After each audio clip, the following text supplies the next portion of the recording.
Hello बच्चों, आज हम लोग स्टार्ट करते हैं जहाँ पे लास्ट क्लास में ख़त्म किया था। और अगर आपको याद हो तो मैंने आपको infinite wire, semi infinite wire और फाइनाइट वायर से इलेक्ट्रिक फील्ड निकलवाया था। ठीक, उस पे 2-4 क्वेश्चंस करेंगे और फिर उसके बाद हम लोग इलेक्ट्रिक पोटेंशियल एक नया टॉपिक स्टार्ट करेंगे। हालांकि इसमें भी इलेक्ट्रिक फील्ड का कुछ टॉपिक बचा हुआ है जो कि गॉस थ्योरम का एप्लीकेशन है, उसको इलेक्ट्रिक पोटेंशियल के बाद कराएंगे। तो कुछ चीज़ें इलेक्ट्रिक पोटेंशियल की भी वहाँ यूज़ होनी है, तो आपके लिए आसान होगा, 1-2 फॉर्मूले यूज़ होने हैं। तो आज हम लोग अभी इलेक्ट्रिक फील्ड को ख़त्म करेंगे और उसके बाद जो है फिर स्टार्ट करेंगे इलेक्ट्रिक पोटेंशियल। ठीक है, तो पहले मैं आपको थोड़ा एक बता दूं लास्ट क्लास में क्या हमने पढ़ाया था, उस टॉपिक को थोड़ा सा रिवाइज कर लेते हैं। सबसे पहली चीज़ याद करिए, मैंने electric field due to finite wire बताया गया था। तो फाइनाइट वायर का 2 कंपोनेंट आए थे, एक वर्टिकल कंपोनेंट, एक हॉरिजॉन्टल कंपोनेंट, तो या पैरेलल कंपोनेंट लिखा था। तो फॉर्मूला ये था E perpendicular component equal to k lambda by r within bracket sine phi 1 plus sine phi 2। ठीक है, और पैरेलल कंपोनेंट था k lambda by r cos phi 1 minus cos phi 2। अगर आपको याद हो तो फाई 1 जो एंगल थी वो यहाँ से लिया गया था नीचे से, और फाई 2 एंगल ये ऊपर का था एंगल। ठीक, तो अगर मान लीजिए फाई 1 और फाई 2, एक काम की चीज़ याद रखिए, अगर फाई 1 और फाई 2 जीरो हो तो ये कंपोनेंट जीरो हो जाएगा। ठीक है, तो इसको ध्यान रखेंगे। If phi 1 equal to phi 2 equal then E parallel component equal to zero, सिर्फ परपेंडिकुलर कंपोनेंट होगा। ये तो आपका फाइनाइट वायर का बताया था। इनफाइनाइट वायर में सिर्फ आपको परपेंडिकुलर कंपोनेंट होगा, और परपेंडिकुलर कंपोनेंट की वैल्यूज़ क्या आई थी सॉल्व करने में, 2k लेमडा बाई r। ये इनफाइनाइट वायर का था। किसका था ये? इनफाइनाइट। ठीक, और सेमी इनफाइनाइट का क्या आया था बेटा? E equal to k lambda by r under root 2। इसमें बेसिकली दोनों कंपोनेंट आए थे, हॉरिजॉन्टल और वर्टिकल। तो दोनों कंपोनेंट की वैल्यू जो आई थी वह k लेमडा बाई r था। ठीक, और चूंकि ये दोनों कंपोनेंट परपेंडिकुलर होते हैं तो नेट जो इलेक्ट्रिक फील्ड थी वो ये आई थी सेमी इनफाइनाइट के केस में। ठीक, तो ये आपको ध्यान रखना है। अब इस पे 2-4 क्वेश्चन करते हैं ताकि ये फॉर्मूले तो याद कर लिया। अच्छा, इसमें कुछ खास चीज़ें मैंने बताई थी, जब भी फॉर्मूला यूज़ करेंगे तो 3 चीज़ों का ध्यान रखेंगे, फाई 1, फाई 2 और r। क्या चीज़ था? वायर से परपेंडिकुलर डिस्टेंस थी। ठीक है, और फाई 1 और फाई 2 क्या था? फाई 2 अपर एंड से एंगल था और फाई 1 लोअर एंड से एंगल था, और दोनों अपोजिट डायरेक्शन में लेना था। और जनरली हम लोग फाई 2 को क्या लेते हैं? बड़ी एंगल लेते हैं। ठीक है, तो ये ध्यान रखना। अब इस पर क्वेश्चन करते हैं। ठीक, जैसे मान लीजिए पहला क्वेश्चन ये है, फर्स्ट क्वेश्चन। एक मान लीजिए सेमी इनफाइनाइट वायर है, 2 सेमी इनफाइनाइट वायर, एक इधर और एक इधर ये एक्सटेंडेड। ठीक, इन दोनों वायर पे पॉजिटिवली चार्ज है और ये लेमडा दे रखा है चार्ज डेंसिटी, और ये लेमडा दे रखा है, ये प्लस ये। ठीक, और इसी तरह से ये भी है। क्वेश्चन ये है, इससे r यूनिट डिस्टेंस पर एक पॉइंट है P, और इधर से भी r यूनिट डिस्टेंस पर, दोनों से डिस्टेंस सेम है, ये पॉइंट P है। यहाँ पे इन दोनों वायर्स की वजह से आपको कैलकुलेट करना है electric field. Find electric field at P point पे इलेक्ट्रिक फील्ड निकालना। तो देखिए ध्यान से, पहले अगर इस वायर की बात, ये दोनों डिस्टेंस इक्वल है, मान लो ये r और ये भी r, तो मान लो इसको मैं फर्स्ट वायर करता हूँ और इसको क्या करता हूँ? Second wire. ठीक, तो फर्स्ट वायर की अगर मैं बात करूँ तो इस पॉइंट से, इस एंड से इसको ज्वाइन करिए ऐसे, तो चूंकि ये स्क्वायर बन रहा है, ठीक है, तो ये एंगल कितनी होगी? 45। ठीक, और इधर की एंगल कितनी हो जाएगी? इधर तो इनफाइनाइट है तो कितना हो जाएगा? 90। तो फॉर द दोनों वायर से कैलकुलेट करते हैं बेटा। फॉर वायर 1, अब φ2 की वैल्यूज़ कितनी हो गई 90 डिग्री और φ1 की वैल्यूज़ कितनी हो गई 45 डिग्री। ठीक, अब आप दोनों कंपोनेंट को कैलकुलेट करिए। अच्छा, इसके डायरेक्शन भी मार्क करना आपको पता होना चाहिए। पहले हम फर्स्ट वायर का पैरेलल और परपेंडिकुलर कंपोनेंट निकाल लें। ई परपेंडिकुलर क्या है फॉर्मूला आपके पास, जे परपेंडिकुलर कंपोनेंट। तो φ1 की वैल्यूज़ कितनी है 45, साइन 45 की वैल्यूज़ कितनी होगी 1/√2 और साइन φ2 की वैल्यूज़ कितनी है 90, तो साइन 90 कितना हो जाएगा 1। तो सॉल्व होकर के ये क्या आएगा k λ/r 1 + 1/√2 और पैरेलल कंपोनेंट कितना आएगा बेटा, ये देखो ये किस वायर से है, फर्स्ट वायर की मैं बात कर रहा हूँ, या इसको नोटेशन थोड़ा सा और बदल लेते हैं, E1 परपेंडिकुलर कंपोनेंट और यहाँ पे भी आप लिखे हो ऐसे E1, ठीक है, और पैरेलल कंपोनेंट। पैरेलल कंपोनेंट में क्या होगा देखिए, cos φ1 cos 45 1/√2 और cos 90 कितना हो जाएगा 0। तो ये आपका आया k λ/r इंटू 1/√2। कोई दिक्कत, ये आ गया दोनों कंपोनेंट पहले वायर के। अभी देखेंगे डायरेक्शन क्या होगा। For second wire, for second wire, या इसको ऐसे लिखिए फॉर वायर 2, वायर 2। देखिए ये जो वायर है, तो यहाँ पे भी इस पॉइंट्स, इस एंड की एंगल ये कितना हो जाएगा, परपेंडिकुलर से लेना है 45 और इधर क्या हो जाएगा 90।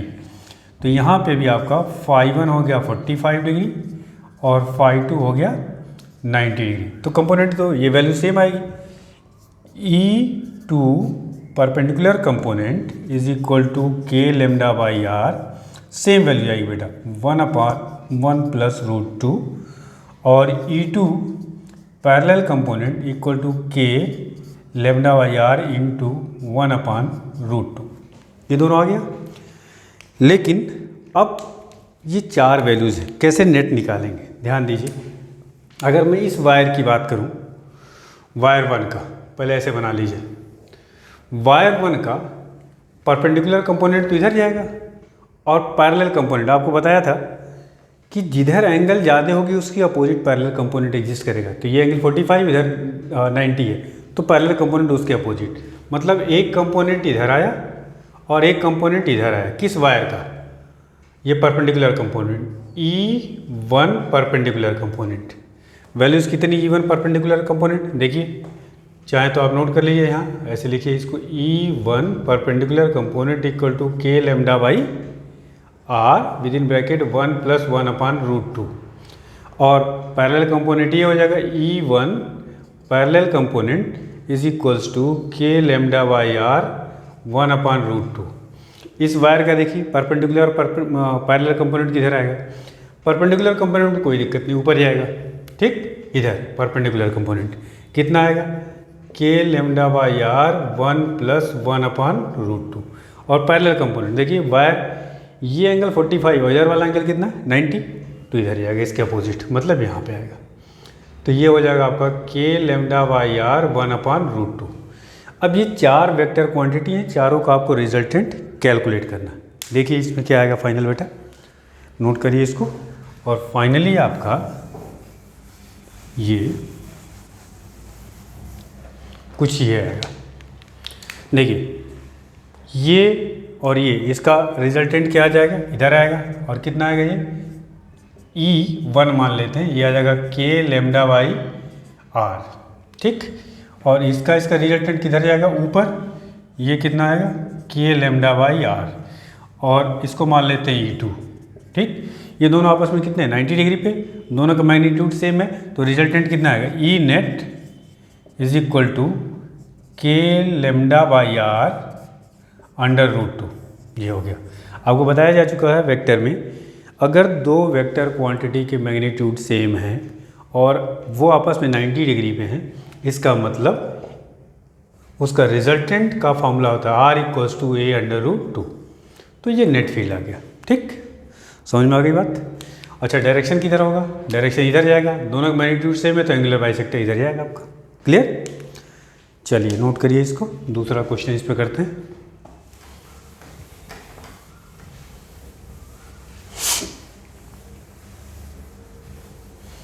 अभी दोनों सेमी इनफाइनाइट वायर थे।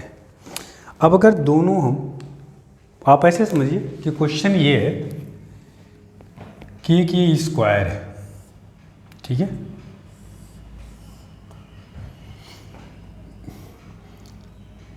इसकी चार्ज डेंसिटी लेमडा, इधर भी लेमडा, इसका भी लेमडा और इसका भी लेमडा, पॉजिटिव है सब, ऑल आर पॉजिटिव, ठीक। ये स्क्वायर है, इसकी साइड मान लीजिए, साइड कितनी दे रखी है इसकी, आर पॉजिटिव। और आपसे कहा जाए कि इसके सेंटर पर इलेक्ट्रिक फील्ड बताओ क्या होगा, ई, ठीक है। अब आप इस स्क्वायर को मान सकते हैं कि ये 4 अलग अलग वायर से बना हुआ है और सारे के सारे कैसे वायर हैं, ये फाइनाइट। तो अगर मैं एक वायर की बात करूं इस वायर से, तो यहाँ से इस पॉइंट पे जब आप जोड़ेंगे और ये परपेंडिकुलर लेंथ हो गई इसकी, ठीक है, तो दोनों से एंगल क्या हो जाएगा, सेम होगा। तो इसका मतलब ये एंगल 45 और ये भी क्या हो जाएगा 45, ठीक है। तो यहाँ पे इसका मतलब इसका पैरेलल कंपोनेंट तो हर वायर से क्या हो जाएगा 0। अब बात करते हैं परपेंडिकुलर कंपोनेंट की। तो सिर्फ परपेंडिकुलर कंपोनेंट एग्जिस्ट करेगा और कैसा होगा, देखिए इस वायर से परपेंडिकुलर कंपोनेंट इधर और इससे इधर, और दोनों का मैग्नीट्यूड क्या है सेम, डायरेक्शन अपोजिट, नेट क्या आएगा 0। इसी तरह से इस वायर से इधर होगा और इस वायर से किधर होगा इधर, तो नेट कितना आ जाएगा 0, ई नेट इक्वल टू 0। तो ऐसे निकाला जाएगा, ठीक है। चलिए एक क्वेश्चन और इस पे करते हैं।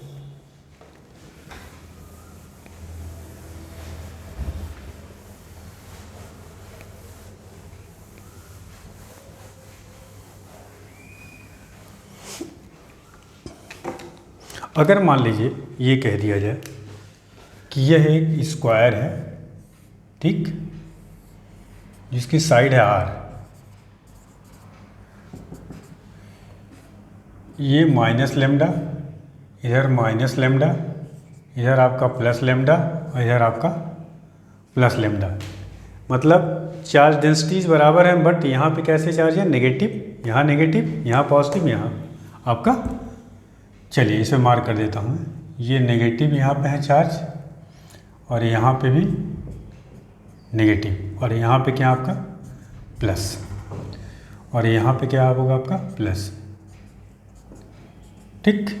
आपसे सेंटर पर इसके इस स्क्वायर के सेंटर पे इलेक्ट्रिक फील्ड पूछा जा रहा है। Find the electric field at the centre of the square, find electric field at centre of square, ठीक। अब एक चीज़ ये बताइए कि इसको कैसे कैलकुलेट किया जाए। सबसे पहले तो डायरेक्शन मार्क किया जाए। एक चीज़ ये बताइए, इसके जो पैरेलल कंपोनेंट होंगे, ठीक है, क्योंकि किसी भी वायर से निकालेंगे आप, देखिए ये φ1 और ये डिस्टेंस, अगर ये r है साइड इसकी, तो ये कितनी हो जाएगी r/2, ठीक। तो यहाँ φ1 और φ2 की वैल्यूज क्या हो गई सेम, सिंस φ1 इक्वल टू φ2, तो इसका मतलब पैरेलल कंपोनेंट क्या हो जाएगा 0, सिर्फ बचेगा क्या परपेंडिकुलर कंपोनेंट। अब परपेंडिकुलर कंपोनेंट देखिए किधर मार्क करेंगे, देखिए ध्यान से, परपेंडिकुलर कंपोनेंट ये नेगेटिव चार्ज है, तो परपेंडिकुलर कंपोनेंट अगर ये पॉजिटिव होता तो इधर होता, नेगेटिव इधर टुवर्ड्स नेगेटिव चार्ज, एक तो इधर हो गया, और इस पॉजिटिव चार्ज की वजह से भी किधर होगा उधर ही होगा। इसी तरह इस नेगेटिव चार्ज की वजह से इधर होगा और इस पॉजिटिव की वजह से इधर, ठीक। इसका मतलब परपेंडिकुलर कंपोनेंट आपको निकालना है चारों की वजह से, और उस परपेंडिकुलर कंपोनेंट को मान लीजिए ये वायर आपका 1 है, तो ये आपका हो गया E1 का डायरेक्शन, ठीक। ये वायर 2 है तो इसकी वजह से क्या हो गया, ये E2 हो गया। ये वायर 3 है तो ये क्या हो गया आपका E3 हो गया, और ये वायर 4 अगर है इधर वाला तो इसको कर सकते हैं 4। मतलब E1 प्लस E3 निकालिए, फिर E2 प्लस E4 निकालिए, फिर उनका रिजल्टेंट कैलकुलेट कर लीजिए। क्या बात समझ में आ गई? तो सबसे पहले चूँकि परपेंडिकुलर कंपोनेंट भी क्या होंगे, E1 और E2 सब सेम होंगे, तो पहले निकालते हैं perpendicular component due to wire 1, perpendicular component E1 perpendicular component. ठीक, फॉर्मूला क्या था, के लेमडा अपान आर, आर की जगह पे यहाँ डिस्टेंस क्या होगा सेंटर से, देखिए टोटल आर है तो ये क्या हो जाएगा R/2। ठीक, sine phi 1 plus sine phi 2, तो ये हो गया sine 45 degree plus sine 45 degree, तो ये आपका हो गया के, अच्छा 2 ऊपर चला जाएगा तो 2 के लेमडा बाई आर 1/√2 1/√2, तो 2/√2, तो ये आपका देखिए √2 हो जाएगा यहाँ, तो ये हो जाएगा 2√2 के लेमडा बाई आर, आ गया कंपोनेंट। अब इस डायरेक्शन में सेम मैग्नीट्यूड 2 हैं, तो इसका मतलब ये तो E1 निकाला आपने, फिर आप निकालिए E3 भी इतना ही होगा, E3 भी क्या आएगा सेम 2√2 के लेमडा बाई आर। इसी तरह से आपका E2 भी सेम आएगा 2√2 के लेमडा बाई आर, और E4 बचा वो भी यही आएगा 2√2 के लेमडा बाई आर। सारी वैल्यू सेम है, इस डायरेक्शन में 2 वैल्यू इधर 2, तो देखिए E1 और E3 का रिजल्टेंट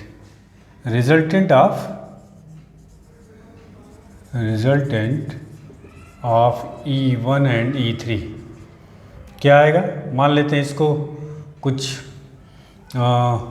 E5 मान लेते हैं, ठीक है, तो इसका डबल हो जाएगा, जाहिर सी बात है, तो डबल कर लेंगे तो कितना आ जाएगा 4√2 के लेमडा बाई आर, ये तो E5 आ गया। ठीक है, अब इसके बाद क्या किया जाए, E6 निकालिए, इसी तरह से वो भी इतना ही आएगा 4√2 के लेमडा बाई आर, कोई दिक्कत।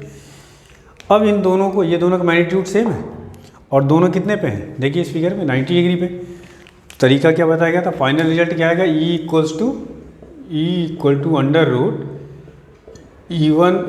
E5 स्क्वायर प्लस E6 का स्क्वायर, और दोनों का मैग्नीट्यूड सेम है, तो इसका मतलब E5√2 हो जाएगा, और E5 की वैल्यूज कितनी है देखिए ध्यान से, 4√2 के लेमडा बाई आर इंटू √2, तो ये आपका आ जाएगा 8 k lambda by R, final result हो जाएगा। समझ में आ गया होगा आपको। तो इस तरह से आप फाइनाइट सेमी इनफाइनाइट वायर्स से क्वेश्चंस कर सकते हैं। चलिए क्वेश्चन इस पे देखते हैं।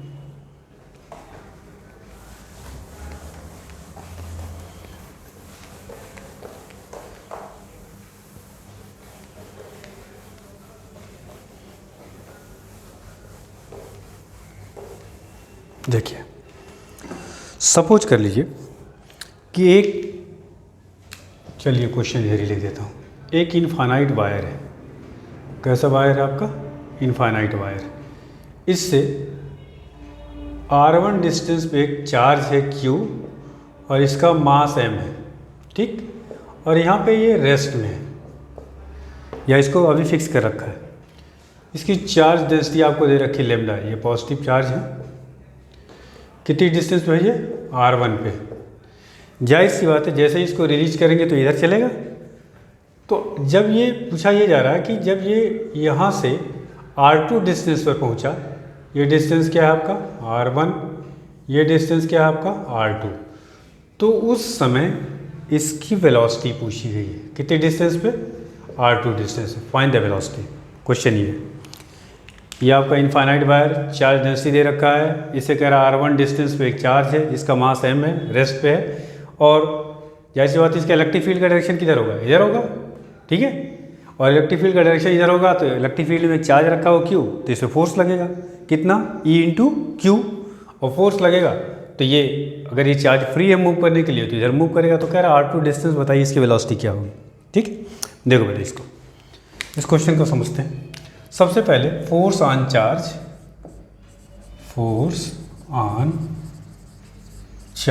Q। अब इसको सॉल्व करने के लिए मान लीजिए कहीं पे जब यहाँ पे होगा x डिस्टेंस पे, जनरल डिस्टेंस ले लेते हैं, x डिस्टेंस पे होगा, तो सपोज कर लीजिए उस पर जो फोर्स था वो था F। ठीक, देखिए फोर्स ऑन चार्ज Q इस पॉइंट को कुछ नाम दे देते हैं एट पी, ठीक है। तो एफ इक्वल्स टू क्या हो जाएगा, ई इंटू क्यू, और ई की वैल्यू इनफाइनाइट वायर का आपको पता है 2k lambda by are, are के जगह यहाँ आ जाएगा एक्स इंटू क्या हो जाएगा क्यू। ये तो आपका हो गया एफ। चूँकि आपको वेलोसिटी निकालनी है, थोड़ा काइनेमेटिक्स लगाइए इसमें। ए को लिख सकते हैं हम एम इंटू ए, ठीक है, फोर्स को। तो यहाँ से ए इक्वल टू क्या हो जाएगा, देखिए since F equals to M into A, तो यहाँ जब आप रखेंगे तो मास आ जाएगा इसके नीचे 2k lambda Q upon M into 1 upon x, ठीक।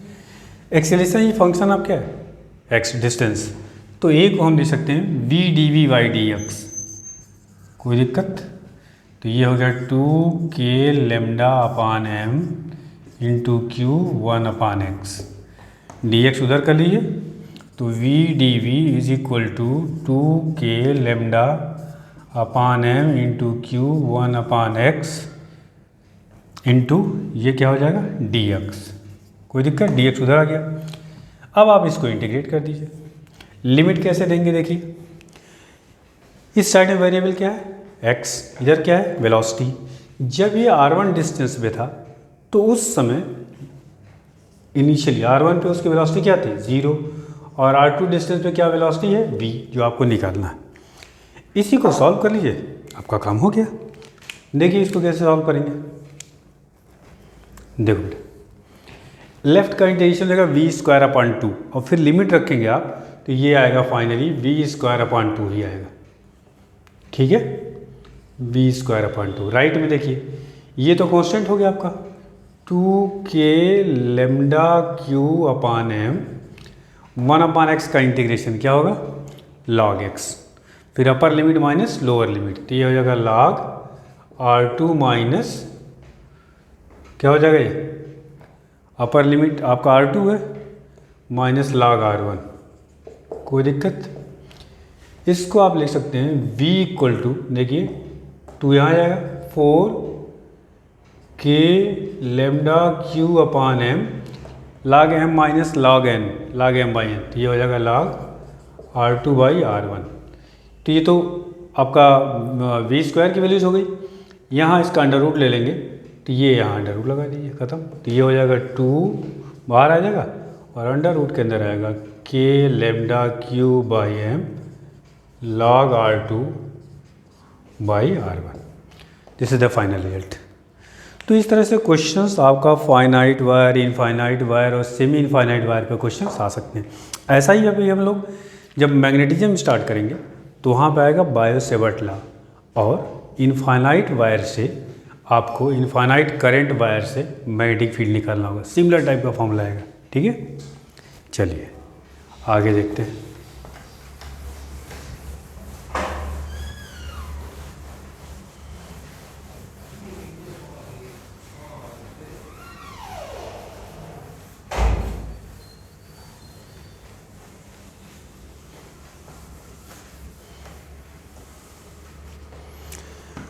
अब इसके बाद हम बेटा स्टार्ट करते हैं आपको नया टॉपिक इलेक्ट्रिक पोटेंशियल, और इसमें जो भी गॉस थ्योरम का पार्ट है इस पोटेंशियल को कराने के बाद बताएंगे, क्योंकि एक इसमें इलेक्ट्रिक पोटेंशियल में फॉर्मूला होता है E equal to minus D V by D R, उसका यूज़ है कुछ डेरिवेशंस में गॉस थ्योरम में, इसीलिए अभी इसको बाद में बताएंगे, ठीक है। तो गॉस थ्योरम पोटेंशियल के बाद आपको कराएंगे, फिर उसके बाद आपका करंट इलेक्ट्रिसिटी, उसके बाद आपका कैपेसिटर। तो देखिए इलेक्ट्रिक पोटेंशियल न्यू टॉपिक, ध्यान दो बेटा, electric potential and potential energy.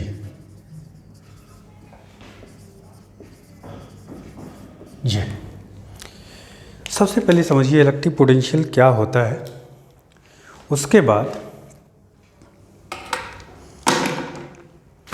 जैसे कुछ एक एग्जांपल इलेक्ट्रिक पोटेंशियल के लिए, ये हालांकि आपने क्लास 10th में ही पढ़ा हुआ है। मान लीजिए कुछ एग्जांपल देता हूँ उसको समझाने के लिए। सपोज कर लो दो तरह की इलेक्ट्रिक पोटेंशियल की डिफिनीशन, एक जनरल मीनिंग क्या इलेक्ट्रिक पोटेंशियल से आप समझते हैं, और दूसरा मैथमेटिकल मीनिंग कि मैथमेटिकल फॉर्मूले से कैसे आप उसको डिफाइन करेंगे। तो यहाँ पे मान लीजिए ये अर्थ सरफेस है और एक बॉल है यहाँ पे, ठीक। अगर इसको हम ड्रॉप कर दें तो ये कहाँ आएगी, नीचे आएगी, अर्थ सरफेस पे आएगी। यहाँ पे इसका ग्रेविटेशनल पोटेंशियल अधिक है, हायर ग्रेविटेशनल पोटेंशियल, और यहाँ पे क्या है, लोअर ग्रेविटेशनल पोटेंशियल, ठीक।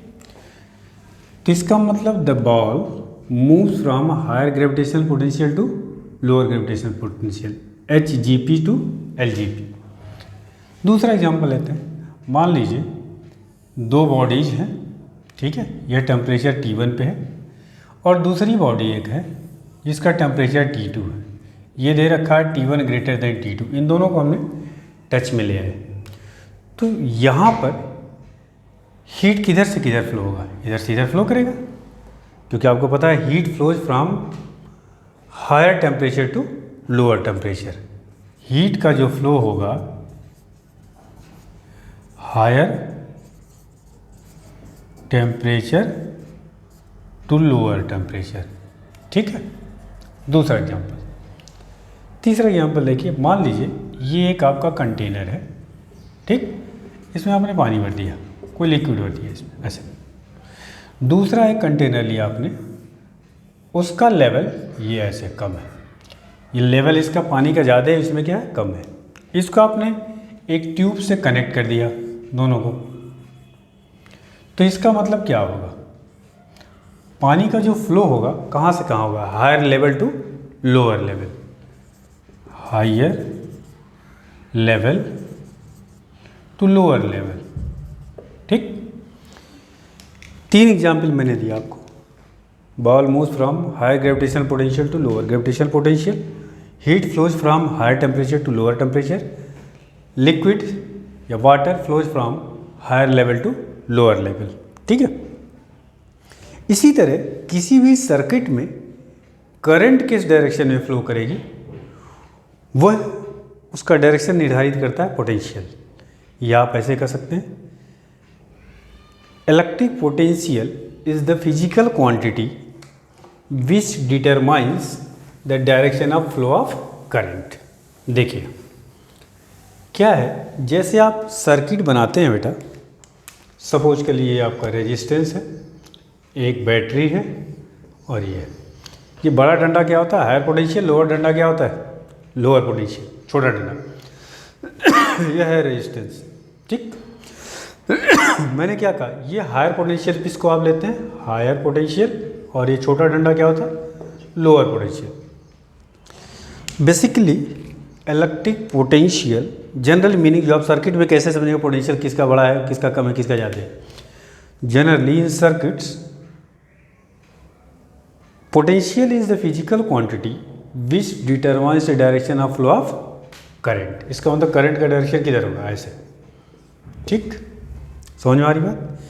ये तो सर्किट में एक जनरल मीनिंग हो गई कि पोटेंशियल किसको आप कहेंगे, और सर्किट में कौन हाई पोटेंशियल पे होगा, कौन लोअर पोटेंशियल पे, जनरल मीनिंग। अब इसकी मैथमेटिकल डेफिनेशन क्या होती है, या how you will measure the potential.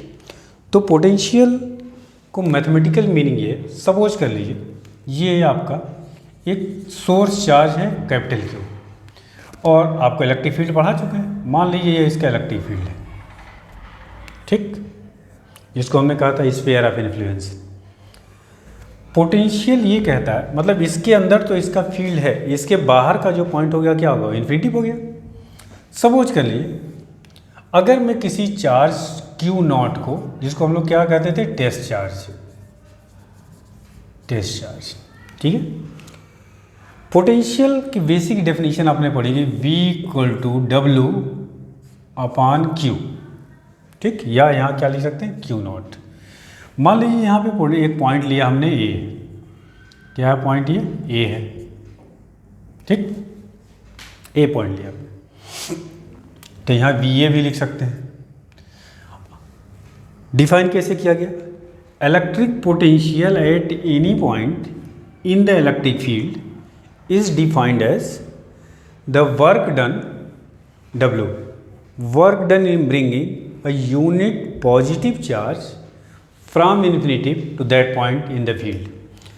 मान लीजिए इस टेस्ट चार्ज को इन्फिनिटिव से इस पॉइंट तक ले आए हम, ए पॉइंट तक, तो यहाँ से यहाँ तक ले आने में जो वर्क डन होगा इन्फिनिटिव से लेके कहाँ तक, ए तक, work done divided by this charge is defined as the potential at the point A. तो इसको हम ऐसे भी लिख सकते हैं, infinitive to A without acceleration, A equal to क्या होना चाहिए, 0।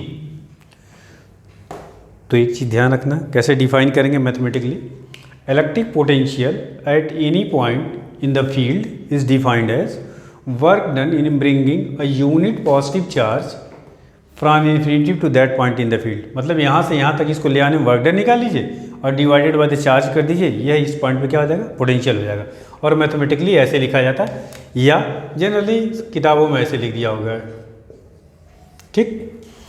दूसरी चीज़, यहाँ वर्क क्या है, स्केलर, ये भी स्केलर, तो पोटेंशियल भी क्या होगा, स्केलर क्वांटिटी। पहली चीज़, पोटेंशियल इज स्केलर क्वांटिटी। ठीक है। दूसरा, इसका यूनिट क्या होगा, देखिए ये जूल और ये क्या है, कूलम, तो जूल पर कूलम, या इसी को हम लोग क्या कहते हैं, वोल्ट। समझ में आ गई बात। स्केलर होगा, यूनिट इसकी वोल्ट होगी। दूसरी चीज़, अगर कोई भी स्केलर क्वांटिटी है तो जाहिर सी बात जब उसको आप ऐड करेंगे तो अलजेब्रिकली ऐड करते हैं। तो एक चीज़ ध्यान रखना, अगर ये सोर्स चार्ज पॉजिटिव है, मैंने क्या कहा, work done in bringing a unit positive charge from this to this, तो work done by external source है ये। अगर मान लीजिए सोर्स चार्ज नेगेटिव होता तो क्या इस चार्ज को हमें शिफ्ट करने की ज़रूरत पड़ती, नहीं, ये खुद ही अट्रैक्ट कर लेता। तो वर्क डन बाय द क्या होता है, सिस्टम। तो अगर सोर्स चार्ज नेगेटिव है तो पोटेंशियल आपका नेगेटिव होगा, और अगर सोर्स चार्ज पॉजिटिव है तो इसकी वजह से यहाँ पे पोटेंशियल क्या होगा, पॉजिटिव होगा। तो ये ध्यान रखेंगे कि अगर पॉजिटिव चार्ज Q आपका पॉजिटिव दे रखा है तो उसकी वजह से जो पोटेंशियल होगा, पोटेंशियल क्या आएगा उसका, पॉजिटिव, पोटेंशियल पॉजिटिव। ठीक है। और अगर सोर्स चार्ज मान लीजिए नेगेटिव है तो उसकी वजह से जो पोटेंशियल होगा वह नेगेटिव होगा। ये 2-3 पॉइंट्स पहले आपको बिल्कुल याद होना चाहिए। If the source charge is positive then the potential at point A is positive, और अगर नेगेटिव है तो नेगेटिव, और इसकी यूनिट और ये स्केलर क्वांटिटी होती है। इतनी चीज़ें समझ में आ गई होंगी। नेक्स्ट देखिए, दूसरा एक टर्म आता है इसमें, पोटेंशियल डिफरेंस। उसको कैसे डिफाइन किया गया, ध्यान दीजिए। पोटेंशियल डिफरेंस, ये डेफिनेशन याद रखिएगा, बहुत काम आएगा आगे। अब अगर मान लीजिए पोटेंशियल डिफरेंस की अगर हम बात करें तो ये जो दूसरा पॉइंट था फील्ड के बाहर, बी पॉइंट मान लेते हैं, अभी इस पॉइंट बी को अंदर कर दें तो ए और बी के बीच में पोटेंशियल डिफरेंस जो, मान लो यहाँ पे पोटेंशियल वी ए है और इस पॉइंट पे क्या है, बी पोटेंशियल, मैं पोटेंशियल की बात कर रहा हूँ, ए पे पोटेंशियल वी ए, बी पर पोटेंशियल वी बी। तो potential difference between A and B, V A minus V B equal to W B A upon Q naught. देखिए इसकी भी यूनिट वही होगी, जूल पर कूलम, इसको भी हम लोग क्या कहते हैं, वोल्ट। इसका मतलब कैसे मैथमेटिकली इसको डिफाइन करेंगे, potential difference between 2 point in the electric field is defined as the work done in bringing a unit positive charge, ध्यान रखिएगा positive charge, from one point to other divided by the charge. समझ में आ गई बात। तो ये आपका potential difference की डेफिनेशन हो गई। पोटेंशियल डिफरेंस की यूनिट वोल्ट, पॉजिटिव नेगेटिव उसी तरह बताया गया आपको। दूसरी चीज़, पोटेंशियल डिफरेंस को हम लोग कभी कभी क्या कहते हैं, वोल्टेज बोल देते हैं। समझ में आ रही बात। तो पोटेंशियल डिफरेंस, ये आपको मैथमेटिकल डेफिनेशन याद होनी चाहिए, V A minus V B equal to W B A upon Q. ये ध्यान रखिएगा, ए से बी है और इधर क्या है, बी टू ए, या पोटेंशियल ये हो गया आपका।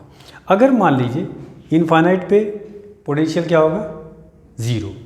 अगर ये बी पॉइंट इन्फिनिटी पे चला जाए तो इसका मतलब ये इन्फिनिटी टू ए हो जाएगा, और बी पे पोटेंशियल, बी पॉइंट इन्फिनिटी पे गया तो ये पोटेंशियल 0। देखिए वही डेफिनेशन आ गई। ठीक है। तो पोटेंशियल और पोटेंशियल डिफरेंस ये 2 चीज़ें हो गई। आगे बढ़ते हैं इस पर। पहला ये बेसिक फॉर्मूला पोटेंशियल का याद होना चाहिए, V equal to W upon Q. दूसरा V A minus V B equal to W B A upon Q. ठीक। नेक्स्ट जो सबसे इंपॉर्टेंट फॉर्मूला इस चैप्टर का क्योंकि जितने भी डेरिवेशंस किए जाएंगे या जितने भी फॉर्मूले निकाले जाएंगे वो बेसिकली इसी पे आता है। और ये बोर्ड के लिए भी बहुत इंपॉर्टेंट है, CBSE, ISE, यूपी बोर्ड तीनों के लिए। ठीक है, तो इसको समझते हैं। Potential due to a point charge, जैसे याद करिए इलेक्ट्रिक फील्ड निकलवाया गया था आपको, electric field due to point charge क्या था फॉर्मूला, KQ/R²। उसी तरह से यहाँ पे क्या आता है, KQ/R। समझते हैं important, potential and potential difference दोनों एक ही बता देता हूँ। पोटेंशियल डिफरेंस,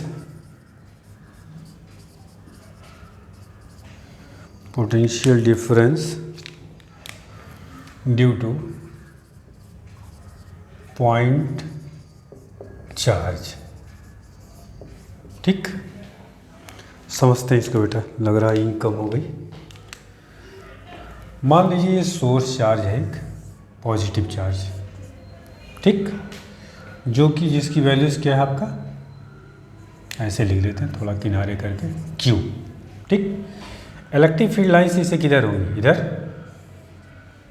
आपको पहले बताया जा चुका है। ठीक, अब मान लीजिए सोर्स चार्ज से यहाँ पर एक पॉइंट है A, कितने डिस्टेंस पे, R1। R1 पर A पॉइंट पर आपको पोटेंशियल निकालना है। ठीक, ये दूसरा पॉइंट हम ले लिया B,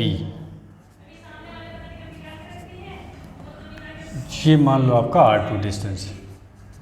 ठीक, अब हमें पोटेंशियल डिफरेंस A और B के बीच में कैलकुलेट करना है।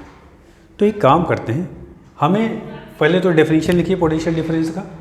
बाय द डेफिनेशन ऑफ, पहले इंक डाला जाए बेटा, लग रहा काम नहीं चलेगा। बाय डेफिनेशन ऑफ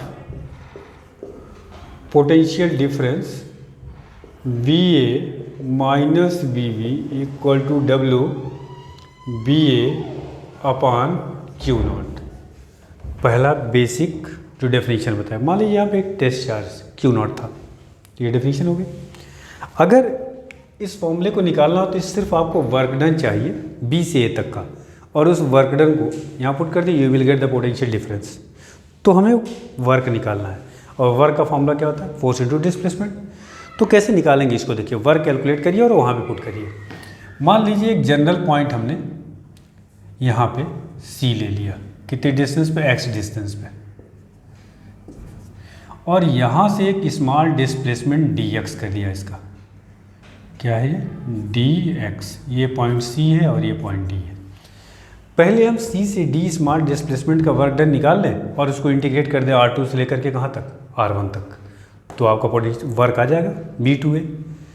तो यहाँ पे पहला काम करते हैं। अच्छा, यहाँ पे अगर टेस्ट चार्ज है Q0, तो इस पे ये पॉजिटिव चार्ज किधर फोर्स लगाएगा, इधर, इलेक्ट्रिक फोर्स इधर लगेगा, और हमको ले इधर जाना है, तो इसका मतलब एक्सटर्नल फोर्स इधर होगा।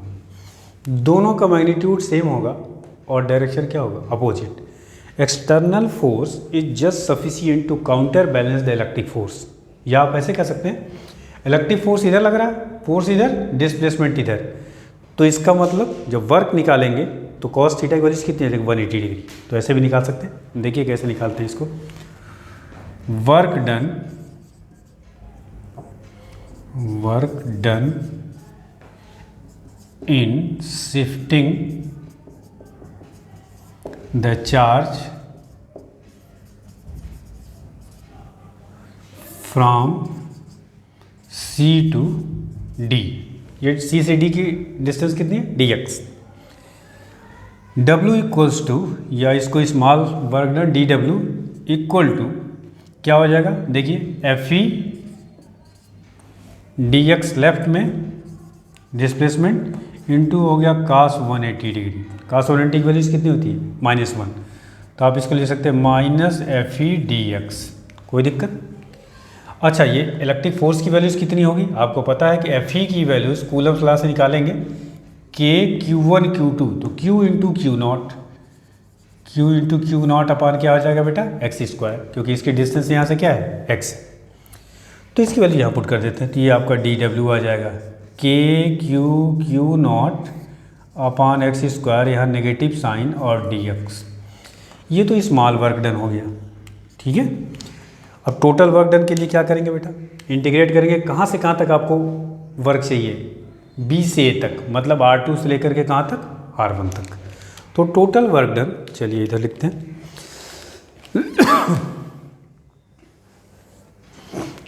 Total work done from B to A। तो ये आपका WBA इज इक्वल्स टू क्या हो जाएगा, इसको इंटीग्रेट करिए। अच्छा देखिए ये चीज़ें तो कांस्टेंट हो गई, minus KQ not integration of x to the power -2 dx। Limit कितनी हो जाएगी, आपको समझाया था, R2 से लेके कहाँ तक, इनिशियल R2 और R1 तक ले आ रहे हैं।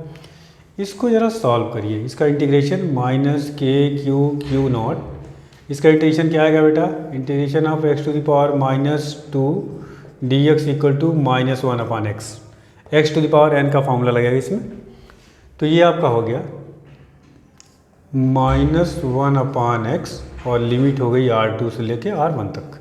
ये माइनस इधर आके प्लस, तो ये आपका हो जाएगा work done WBA is equals to KQ not 1/R1 - 1/R2। ठीक, ये हो गया आपका equation number 2। Clear.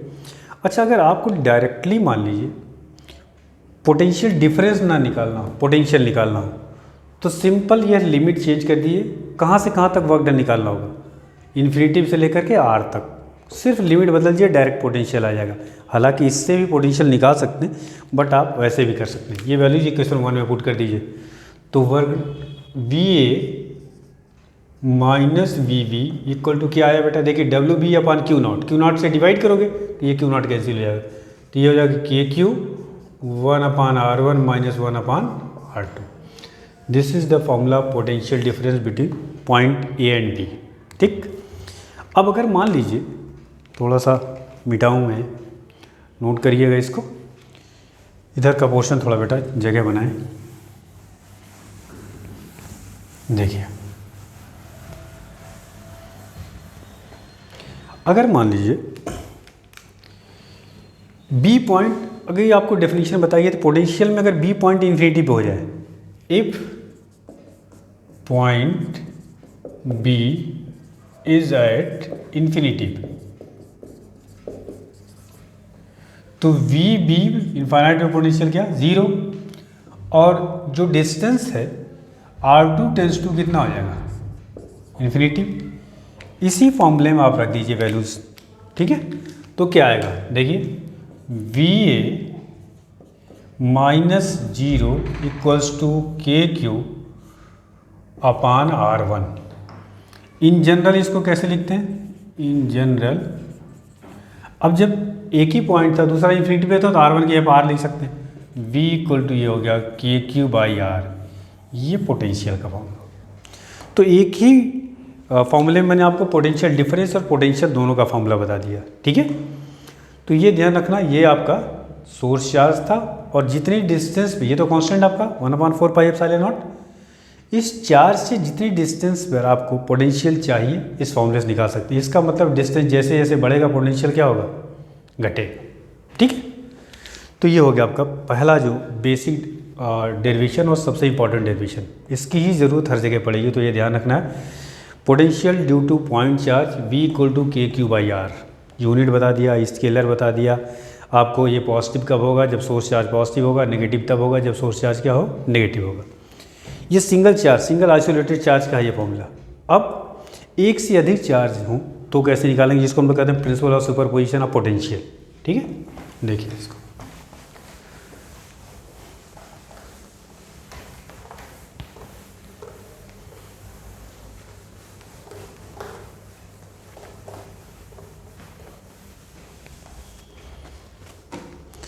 Principal of superposition of electric potential,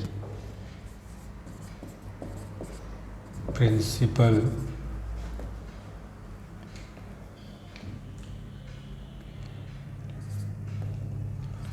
of superposition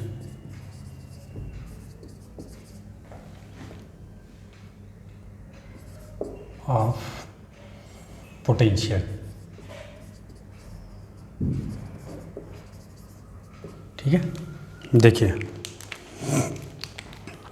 जैसे इलेक्ट्रिक फील्ड में बताया गया था कि अगर आपको कई सारे चार्जेस से फील्ड निकालना हो तो इंडिविजुअल चार्ज से फील्ड निकाल करके वेक्टरली ऐड कर लेते थे, लेकिन यहाँ पे पोटेंशियल आपकी क्या है, एक स्केलर क्वांटिटी है। तो क्या करेंगे, जितने भी चार्ज हैं सबसे पोटेंशियल निकालेंगे सिंगल चार्ज से। तो आपको फॉर्मूला पता है, अभी आपको बताया गया V = KQ/R, ये सिंगल आइसोलेटेड चार्ज है।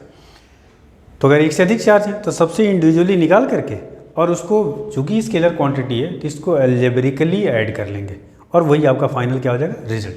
जैसे मान लीजिए इस पॉइंट P पर पोटेंशियल निकालना है, एक चार्ज है आपका Q1, distance R1, Q2, R2, Q3, R3, Q4, R4। ठीक, ये इस पॉइंट P पर पोटेंशियल निकालना है due to all these charges. तो क्या करेंगे, एक काम करते हैं, इसको नेगेटिव कर लेते हैं और इसको 2 को नेगेटिव कर लेते हैं, 2 को पॉजिटिव कर लेते हैं, दोनों तरह का चार्ज ले लेते हैं। तो net potential at the point P क्या आएगा, देखिए net potential, principal of superposition क्या कहता है, net potential V = V1 + V2 + V3 + V4। V1 की वैल्यू देखिए, सोर्स चार्ज आपका पॉजिटिव है तो K तो सभी में भी आएगा, तो ये हो जाएगा Q1/R1, Q2 नेगेटिव है तो इसकी वजह से नेगेटिव हो जाएगा R2, फिर आपका Q3/R3 और -Q4/R4।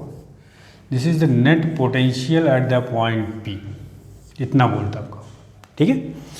तो कहने का मतलब ये है, according to principle of superposition the potential at any point P due to number of charges is equal to the algebraic sum of all the potential produced by the individual charges। समझ में आ गई बात, note करिए इसको।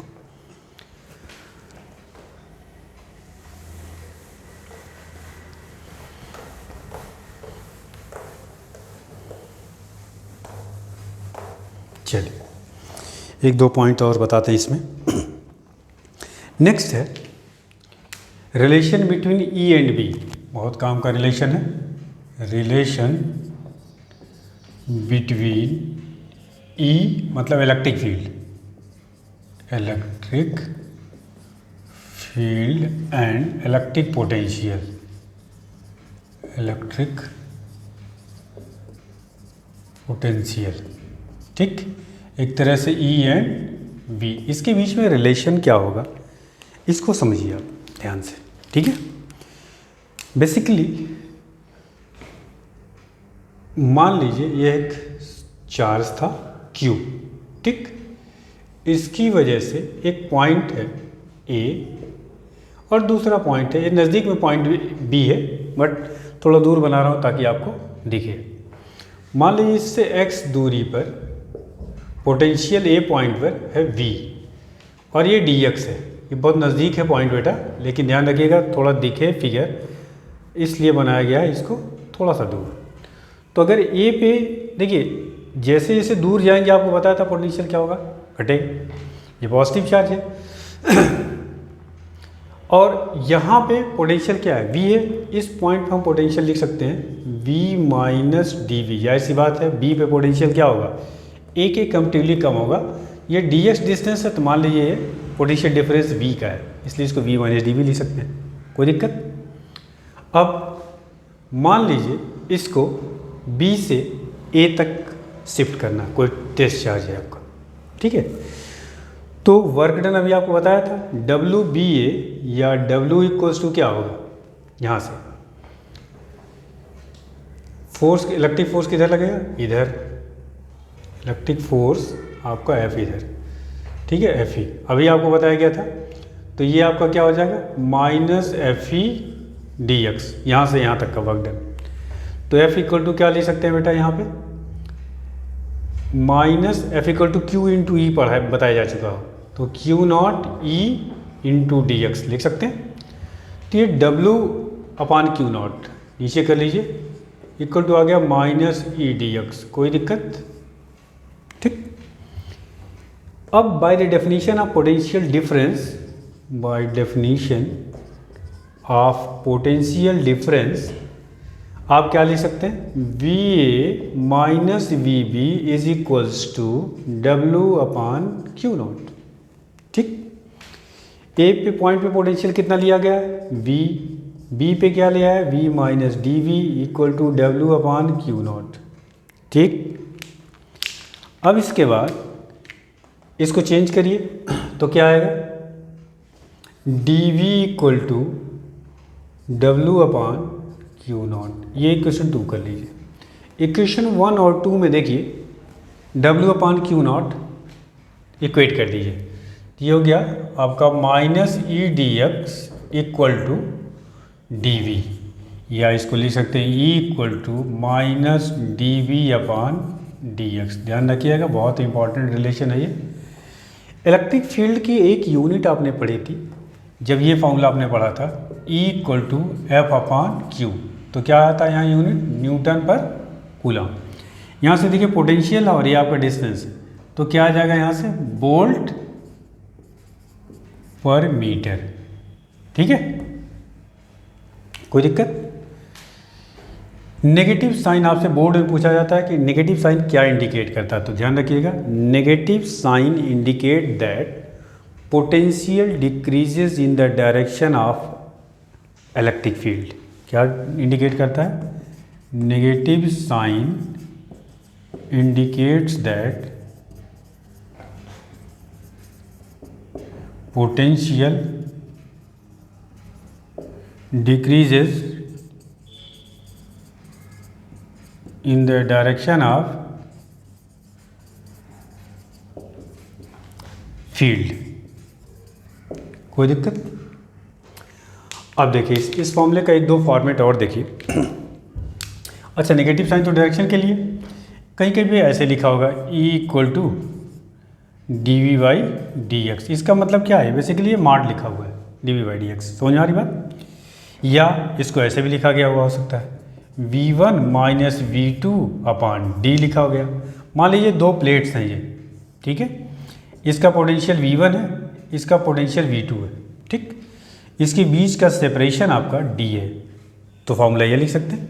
Potential difference कैसे निकलेगा, V1 minus V2 upon D.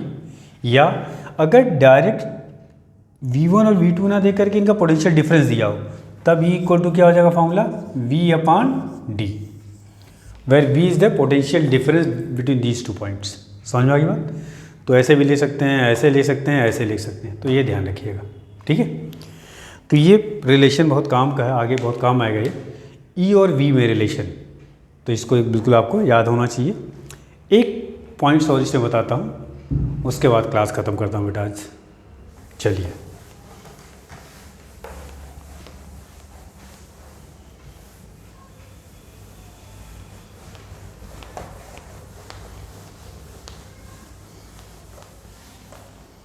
Next है kinetic energy of charge. Kinetic energy of charge accelerated through a potential difference V, accelerated bye potential difference bye PD V। अगर V पोटेंशियल डिफरेंस से कोई charge particle accelerate किया जाता है, तो आपने formula पढ़ा होगा K equal to Q into V. इस फॉर्मूले का डेरिवेशन देखिए कैसे है, ये बहुत काम का फॉर्मूला, मॉडर्न फिजिक्स वगैरह में भी यूज़ आएगा आपका। ठीक है, तो इसको समझते हैं। मान लीजिए ये आपका इलेक्ट्रिक फील्ड है, यूनिफॉर्म इलेक्ट्रिक फील्ड E। इसमें दो पॉइंट्स ले लिए हमने, A और B। पॉइंट A, ये B। मान लीजिए इसके बीच का पोटेंशियल डिफरेंस आपका V। ठीक, इस A पॉइंट पर कोई चार्ज पार्टिकल Q हमने ड्रॉप कर दिया, रेस्ट पे है जो। जैसे इसको छोड़ा गया तो इसमें फोर्स लगेगा इस डायरेक्शन में, फील्ड के डायरेक्शन में पॉजिटिव चार्ज है। ठीक है, मान लीजिए यहाँ से यहाँ पहुँच गया, तो यहाँ से यहाँ तक आने में इसकी वेलोसिटी V हो गई। तो वेलोसिटी अगर इसकी चेंज हुई 0 से V हुई, तो उसकी काइनेटिक एनर्जी क्या होगी इस टाइम पे। ठीक है, काइनेटिक एनर्जी निकालना है। देखिए काइनेटिक एनर्जी का फॉर्मूला क्या होता है, मान लीजिए चार्ज पार्टिकल है जिसका मास m है, kinetic energy formula K equals to half M V square. इसको आप ऐसे ले सकते हैं, हाफ एम वी स्क्वायर को ले सकते हैं यू स्क्वायर प्लस 2AS। ठीक, अब S की जगह पे ये मान लीजिए A से B का डिस्टेंस जो है वो आपका x है। ठीक, या S भी ले सकते हैं 2AX। इनिशियली U क्या है बेटा इसका 0, तो ये हो गया 1/2m और ये हो गया 2AX। 2 तो कैंसिल हो गया, तो ये हो गया MAX। इसको ले सकते हैं हम A इक्वल टू क्या होगा F/m इंटू एक्स। ठीक, F इक्वल टू क्या होता है Q इंटू E, तो ये हो गया QE/m इंटू एक्स। ठीक है, और अभी आपको फॉर्मूला बताया गया है E इक्वल टू क्या होता है V/d, तो यहाँ हो गया MQ, अच्छा M तो कैंसिल हो गया, छोड़िए इसको हम, तो बचा QEX। ठीक है, तो QE इक्वल टू क्या हो जाएगा V/d, तो V तो पोटेंशियल डिफरेंस है और उसके बीच की डिस्टेंस कितना है x, तो ये हो जाएगा V/x इंटू एक्स, ये कैंसिल हो गया, तो ये हो गया Q into V। This is the formula of kinetic energy of charge particle Q when accelerated by a potential difference V। ठीक है, तो यहाँ तक आपको बिल्कुल पोटेंशियल में याद होना चाहिए। अगली क्लास में एक दो चीज़ें बताएंगे, पोटेंशियल एनर्जी कैसे निकालेंगे, ठीक है, अलग अलग सिस्टम्स की, और उसके बाद डाइपोल के बारे में डिस्कशन होगा। डाइपोल कराने के बाद फिर आपको मैं गॉस थ्योरम डिस्कस करूँगा। इतनी तैयारी आपके बेटा अच्छे से होनी चाहिए ताकि ये पोर्शन तैयार हो जाए। दूसरी चीज़, अगली क्लास में अल्टरनेट क्लासेज में बेसिकली आप कर सकते हो। एक क्लास में आपको नीट के क्वेश्चन मिलेंगे LN के मॉड्यूल्स के, और दूसरी क्लास जो होगी उसमें सिर्फ प्योरली IIT के लिए SC वर्मा सीरीज चलेगी, जिसमें SC वर्मा से ही क्वेश्चन कराए जाएंगे। आप चाहें तो नीट वाले बच्चे SC वर्मा के भी क्वेश्चन कर सकते हैं, कोई दिक्कत नहीं उसमें। तो दूसरा जो होगा उसमें सिर्फ क्वेश्चन होंगे, कॉन्सेप्ट आपको यहीं से पढ़ना होगा, और दूसरे में एक नीट के प्रॉब्लम्स की अलग से वीडियो होगी, और दूसरा आपका JEE के लिए होगा। तो तीन तरह के एक तरह से आप कर सकते हैं वीडियोस होंगे, एक थ्योरी के लिए, एक नीट के लिए अलग न्यूमेरिकल प्रॉब्लम, एक JEE के लिए अलग न्यूमेरिकल प्रॉब्लम। ठीक है बेटा, चलिए, थैंक यू।